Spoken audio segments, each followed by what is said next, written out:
All right, guys. So listen to what this man said about Nnamdi Kanu. Right. So it is one of Nnamdi Kanu's DSS prison mates. Let me just use that word.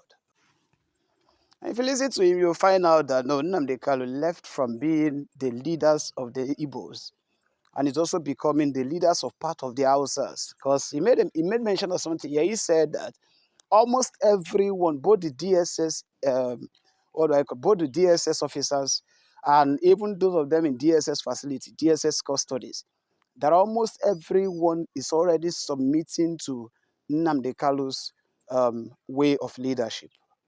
You would get a better understanding on this, but I want you to understand something. He said, apart from Nnamdi Kanu being the leaders of the Igbo, that he also, even right there in the prison where he is, that is now beginning to command authority. Someone who is in prison, people are now seeing him as the leader of everyone in that particular facility. And then they are also submitting to him. He said that the way the DSS, even themselves, the way they serve Nnamdi Kanu shows that Nnamdi Kanu has something to do with leadership. And he made an exposition of a lot of things over here. And he also said that if Tinubu does not take time, comes 2027 election, that he might not win Southeastern election. As a matter of fact, that he might not get election from these guys. All right. So, but then that's also a warning, and that's also an advice to the president of Nigeria. All right. And he also admonished that if the president can do something now, all right, to bring Nnamdi Kanu out of the DSS. As a matter of fact, even the DSS mates, everyone over there knows already that Nnamdi Kanu is going through what he doesn't know about, what he is not involved in. As a result, because he's only agitating that his people should be released for them to go out, or maybe that they should be given the exit out of Nigeria. So these are the reasons why they're actually holding him and nothing else. But if there's any other secret reasons of which they are still holding him there that none of them knows, all right, he was shocked that he said immediately he met Nnamdi Kanu in the DSS facility. All right, Nnamdi Kanu called his name. He was shocked. And Nnamdi Kanu told him exactly what brought him to the prison, or what brought him to the DSS custody. I want you guys to pay attention to listen to everything said in this particular video. All right, and just in case you're first time meeting us, please don't forget to hit on the subscription button right there, and then turn on the post notification bell for more updates from this channel. Now take a look. Nnamdi Kanu, are you foreseeing probably tension in the Southeast? Not just tension, there might not be election in the Southeast, and by extension in Nigeria. So that's why. Why do you think so? Because people will be disappointed, and you know, when people are fed up, they no longer fear anything again. The worst will be death, and when people no longer fear death, they have reached a limit where they become dangerous human beings, and that is where this judiciary is pushing us to, and that's the reason why the Mr. President needs to halt this, so that we don't get to that level. Today we have in our midst Comrade Atiku Issa, who is the President of National Association of Nigerian Students. Comrade, good to see you. Thank you very much. It's a pleasure having you around. Thank you for having me. But again, Comrade, are you the President or factional President? Which one are you? Because some other person is also claiming to be NANS President. I think that has been laid to rest by the President and Commander-in-Chief, President Bola Ahmed Tinubu, and also the Honorable Minister of Education, Dr. Tunji Alausa. A letter was written to me and I was addressed as the NANS President. I can show you. This is the letter. I was addressed as NANS President by the Honorable Minister of Education, Dr. Tunji Alausa, and I was invited on the instruction, on the directive of President Tinubu, through the Chief of Staff, Bajabi Amila. The President and Commander-in-Chief asked me as the National President of NANS to meet with the Honorable Minister of Education. So that has been laid to rest. I don't want us to go back to what happened, and the person that is claiming, he can continue to claim. But who is in control of the entire Nigerian students? I am the one who is in control. I am in charge of all the affairs, and the President, of course, he is privileged to information more than all of us as the president of Nigeria. And he has addressed me as the NANS president. The Honorable Minister of Education addressed me as the NANS president. So what else? And Nigerian students see me as their president. So I don't want to go into that at all. All right. In the course of all this struggle, you ended up in detention. What was the experience like? And would you also like to go back to that kind of environment again? Well, it was a wonderful experience because it afforded me the opportunity of meeting somebody that is dear to my heart now. That's Nnamdi Kanu. Really? I was detained, and the first day I was brought out, I saw him. I was shocked. So I now went close to him. I said, I am Comrade Atiku Isa. I wanted to introduce myself. I said, no, I know you. So he started telling me about what happened. So I became shocked. Then he told me that I'd be strong. That was how I continued discussion with him for about 2 months. So Nnamdi Kanu is somebody I know very well, because if you stay with somebody on a daily basis and you are discussing with the person on a daily basis for about 2 months, because in detention, you don't have anything to do. You only sit down at a particular spot. And you are with this person on a daily basis. And you are always discussing. So you should know the kind of person that he is. And let me tell you that people don't know that it was prior to my meeting with Nnamdi Kanu, I had thought that he was a wicked man who want to divide the country, because I am a patriotic Nigerian and I don't want anything that will bring confusion in this country. So that was the mindset I had.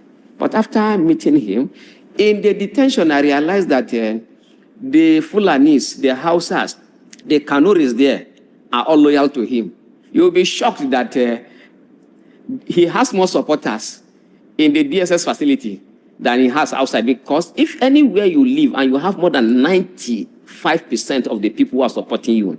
Before I met him, a Fulani guy told me, because he said, oh, if you see Nnamdi Kanu, he will like you because you can speak English. The guy does not understand English. We're always communicating in Hausa language and in Arabic language. So he said, he will like you because you can speak English, and he's a good man. If you have any problem, tell him. He will help you. So that is how they see Nnamdi Kanu. Everybody in that detention facility, they see him as their leader. So it's not about a leader agitating for the Igbo cause. He's a leader agitating for Nigerians, for the betterment of Nigerians. So that is the person Nnamdi Kanu is. So I have discussed with him severally. On a daily basis, he will tell me, Atiku will be strong.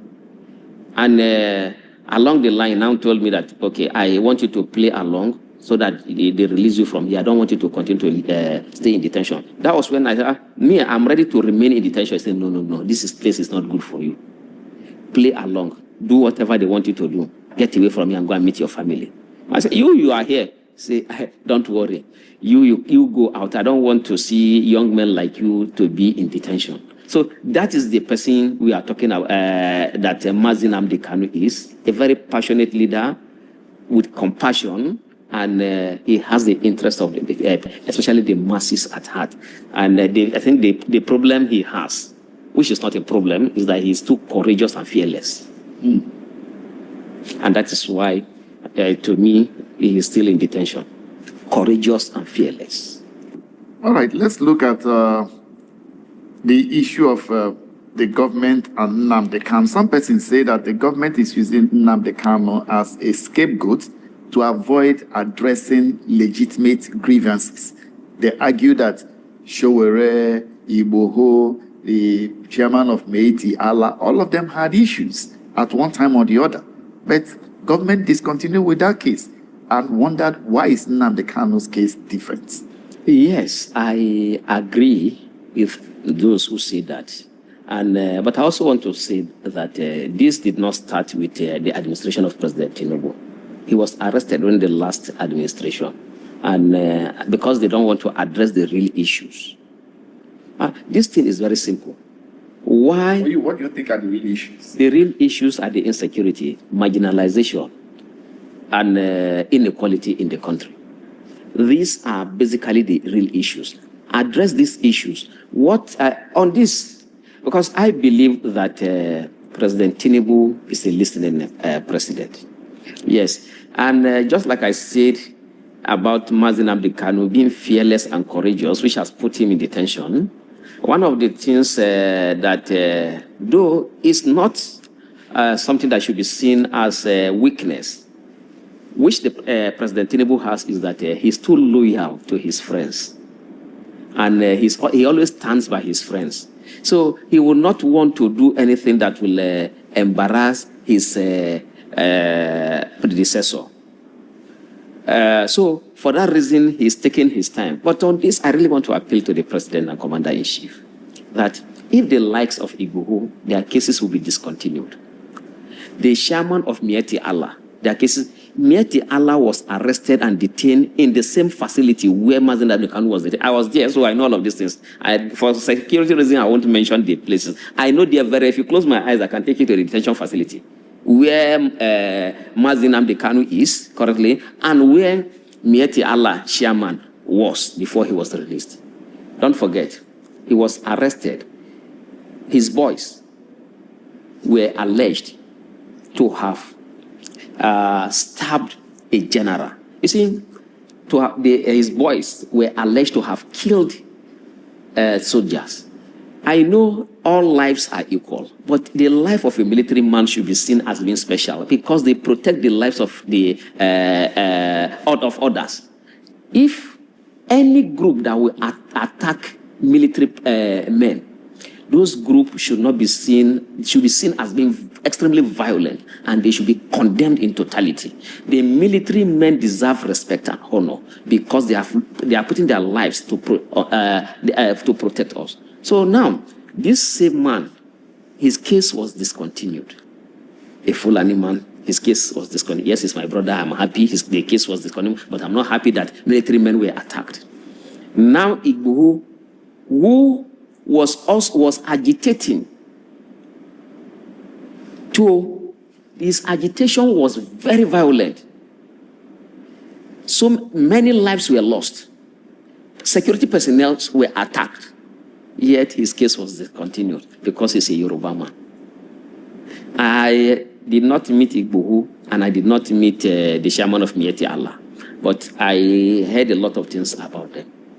But in the case of Nnamdi Kanu, all the things, he has been in detention. If the last one and the one that he's still in detention started in 2021, for all of these years, if they have anything against him, why have they not brought it out? There's nothing against him, unlike these two people that their cases were discontinued. The President and Commander-in-Chief has the power by the Constitution of the Federal Republic of Nigeria. He can direct the Attorney General of the Federation to discontinue with this case in the interest of national healing and unity of the country. The last time, he should know that these two men I mentioned do not have the kind of support that Nnamdi Kanu has. Okay, I am in order now. As at this moment, I am still owing, as a result of the mobilization I did for people to come to Abuja to protest for the release of Nnamdi Kanu. We knew that they were going to attack us. We were tear-gassed, we still protested. We were ready to lay down our lives for Nnamdi Kanu because we believe that he has our interest at heart. So a man that has such support, I'm not talking about, let me tell you this, that in the entire of the Southeast, all the governors combined together do not have the kind of support that Nnamdi Kanu has. All the governors combined together. And like I told you earlier, which is one of the things people see as the weakness of President Tinubu, and to me it's not a weakness. Just like Nnamdi Kanu's fearlessness and courage is not a weakness. The president is always standing by his friends. His friends in the Southeast know that once Mazi is released, they will not be able to rig, name, and retain their offices. So they are the one running up and down to plead with Mr. President to continue with this case. Mr. President is a comrade. He has been in struggle for a long time. So there's no way he will allow Nnamdi Kanu to continue to be in detention. He would have since ended this shenanigan called trial, which has lasted for 4 years and nothing has come out of it. But because of these governors and some leaders, when we wanted to do the protest, I reached out to some senators from the Southeast, some leaders from the Southeast. Their responses made it clear to me that they were the ones behind the persecution for Nnamdi Kanu, because these people cannot win election. So on this, I want Mr. President to know, I, as the national president of NANS, I have taken steps, and I really want to be involved in this completely. One, I went to Kano, because there's one of the most vocal minds in terms of grassroots politics in Kano, Honorable Ilyasu Musa Konkoso, who was commissioner during the first time governorship position of Rabi Musa Konkoso. He was also commissioner when Mala Ibrahim Shekaro was governor. He was also commissioner when Ganduje was governor. He has been commissioner since the inception of this republic. Only in this, that is with President Tinubu, that is not a commissioner. I went to him, I told him that, you see, because he had called me before that the youths listening to you, especially in the northern part of the country, I want you to work for President Tinubu. So last week I went to him, I said, yes, I'm ready to work for President Tinubu on one condition. You are close to Ganduje, and you are close to the presidency. You are close to the National Security Advisor. Meet them. Let them discontinue with the case of Nnamdi Kanu in the interest of national healing, so that at least when whatever position we take, people will not see us as being tribalistic, sentimental. Let them discontinue. If Igboho's case will be discontinued, our brother, the chairman of Mieti Allah's case will be discontinued. Let the case of Nnamdi Kanu be discontinued, and then I can assure you that I will move around the entire north to campaign for President Tinubu. I will do that. I told him that. I went to Kano, I met with him, that this is the only reason. This I will do. I will also appeal to him that there's no need for agitation. The president, discuss with Mr. President all your grievances, so that these things can be settled amicably, so that the security of lives and properties in the Southeast and the entire country will be guaranteed. This is what we want. We have, you see, this diversity is good for us. As a northerner, why do I like the Igbo people? Most of them are resilient and they are courageous. That does not mean you don't have cowards among them. When you say a particular tribe has this character, what it means is that more than 70% of them, they have that character. But you can still have some persons again who do not have such characters. So now this is a region that more than 70% of them are resilient. They are very hardworking. They are courageous. And they love their leader. We in the north, we also love him. Mr. President, I appeal to you, in the interest of national healing, I appeal to you, please, let this case be discontinued so that we can have peace in the Southeast, so that we can have peace in the entire country. And it will be to your credit that during your tenure, the Southeast was stabilized. It is far better. And the votes you are looking for, you will get it easily without spending money. Because in the case of Nnamdi Kanu, he does not need to give people money. After he's in detention, look at what we are going through because of him. Because we believe in him. So that's the appeal to Mr. President. And the president, let me say this, he's a listening president. You'll be shocked that before 20 this case will continue. Because I wrote a letter to President Tinubu, less than a month, he replied. I was shocked. How is this possible? That is the president of over 200 million people. How is it? I have written letters to governors. For more than 2-3 months, they have not replied. And you, as the president of the entire country, you are replying in less than a month. How do you do this? So that's why I'm using this medium to appeal to President Tinubu. There's no need for this case to continue like this again. Let it come to an end.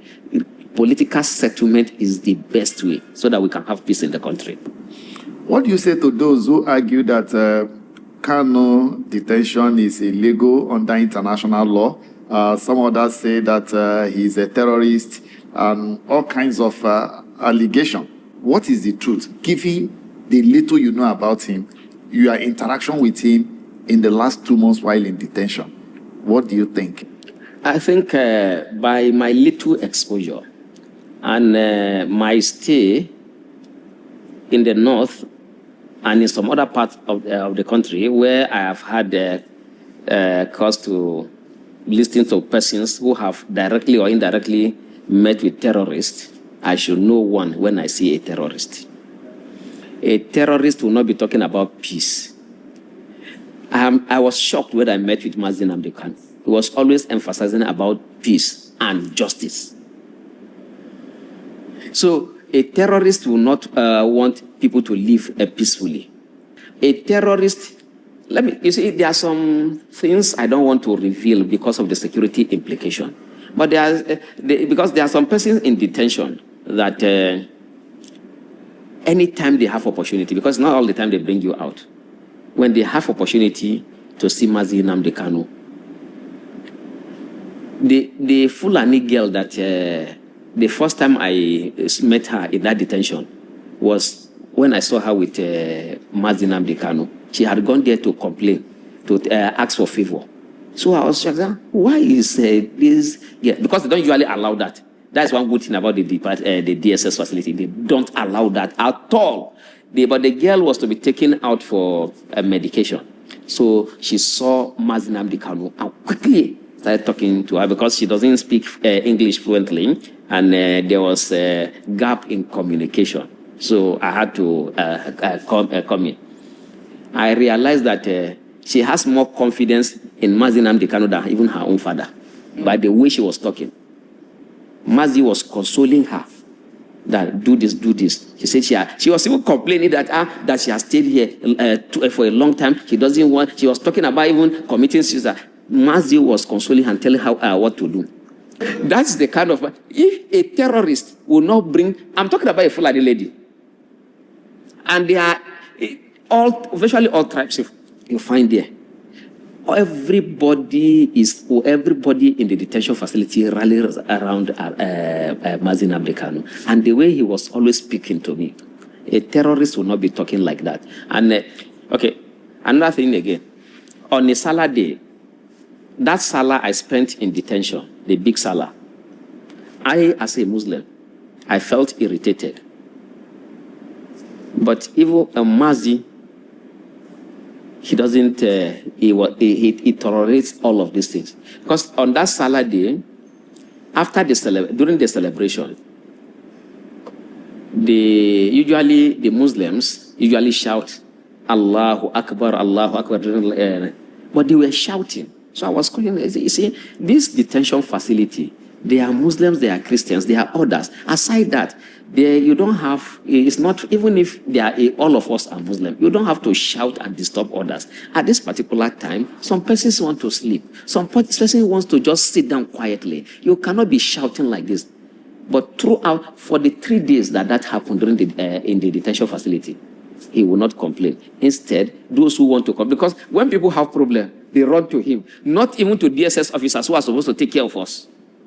He will tell them, no, it's just for a short period of time. Just be patient. When you live with people, you have to tolerate them. I was angry. But he was calming others down. Because me, I was also telling those that were invited, I said, no, you don't have the right to shout. We are all here. Even if all of us are even Muslims, you don't shout. Some persons will want to sleep. But because I lead prayers in the detention facility also, but some persons, most problems that we have in this country is as a result of ignorance. But they couldn't challenge me because they know that I am a Muslim, and I also one of their leaders, even in the detention facility, because I lead prayers. Then it was when I came that we started even doing the Friday Juma prayers. But I told them that if you want to worship God, you don't have to disturb another person. That any act of worship where another person will feel injured or another person's peace will be taken away, that is not an act of worship that will be rewarded. Now, we don't have to raise our voices. In short, even when I do recitation, I bring my voice down so that it doesn't disturb others. And so I was always telling that this is how a religion should be practiced. It should not be a source of problem to people. But Mazi was not complaining. I believe in him 100%, more than I believe in my state governor, more than I believe in virtually all Nigerian leaders. And that's why I am out. That's why I have been going through all of these things. And that's why I'm appealing. You see, of course, I don't have access to him now. But I can tell you that because I know the kind of person that he is, Mazi, as a courageous man, he listens to his followers. He knows I love him and I know he loves me. So for that reason, once he's released, I'll go and appeal to him. That the same way you told me to play along, I played and I have been released. When I was released, I went on air to appeal to Mr. President for your case to be discontinued. I know you are a strong man, but because of those of us who love you and we want to see you outside, please stop so and so, discuss with Mr. President, and see how this thing can be resolved amicably. I am very sure Mazi will listen to me because he is a listening person. We argue with him on certain things, and he's very vast. So that is the reason why I am coming out now to make this appeal and to tell Nigerians that, and all those listening to us, that Mazi Nnamdi Kanu is not a terrorist. He's not a criminal. His only problem is that he's fearless and courageous. He hates injustice. He used to tell me, he will speak in Igbo and translate to me. He will say this is a proverb in Igbo language. That I remember a particular one that he told me, that in their place, when a child is beaten by his parents, is being beaten by his parents, and the child runs to an elder, yes, that elder will now serve as a shield, so that the parents will not continue to beat again. And also that if anybody is being molested, it is the responsibility of others to come out and stand for the person who is being molested, so that you don't keep quiet when a particular person is being humiliated. That he will speak in, he said that this is a proverb in Igbo language, and then he will translate that this is, so there are so many things he told me, so that these things are not allowed. These things, these are the things that are not good, and society must condemn acts of injustice. And that's why, and he demonstrated that, and he's still demonstrating that in the detention facility where he is. As I speak to you, if not because of the professionalism of the DSS officers who are close to him, I can tell you that all of them, if you ask them, those that are close to him, that work close to him, all of them, no exception, will say that they should release him. All of them, they like him. The way they interact with him, you see that they like him. Everybody that detention facility, they will want him to go, but they will miss him. All. You have virtually all tribes in that detention facility, but all will want him to go. All are saying he's a good man. Those who don't know him, are they now saying that all the people who are with him don't have their reasoning and their thinking is bad? Everybody in that detention facility, I let the DSS conduct a survey. Everybody will say Mazi Nnamdi Kanu is a good man. The Igbos will say the same. Yorubas will say the same thing. The Fulanis will say the same thing. The Hausas will say the same thing. I met him just for how many days. See how I am passionate about him now. I'm among those who are his members already. Anywhere he goes, that is where I go, because I know he's a good leader. You see, you will always want to be by somebody who will not betray you. Somebody that you know that will always stand for you. One of the things my family members told me that you should be happy that you were detained, because at least you have got to meet Mazi Nnamdi Kanu. So that because when I went back home, I told them that I had a wonderful discussion with Mazi. I said, that means this is a blessing now. If you were able to, now are you sure? Say, I'm sure that somebody that I know very well, that I told them the story about Mazi Nnamdi Kanu. That was why when I was going to protest, during the last protest, and because a lot of my family members entertained fears that it was going to be, that the security will clamp down on us. But I said, no, if you cannot betray somebody who stood by you, who is a good person, we just pray for you, whatever happens, go. Not because of what I told them about him. So Mazi Nnamdi Kanu is not a terrorist, and based on he was kidnapped from Kenya. Also, I think he was kidnapped. Why should you kidnap somebody and bring the person to Nigeria to come and try?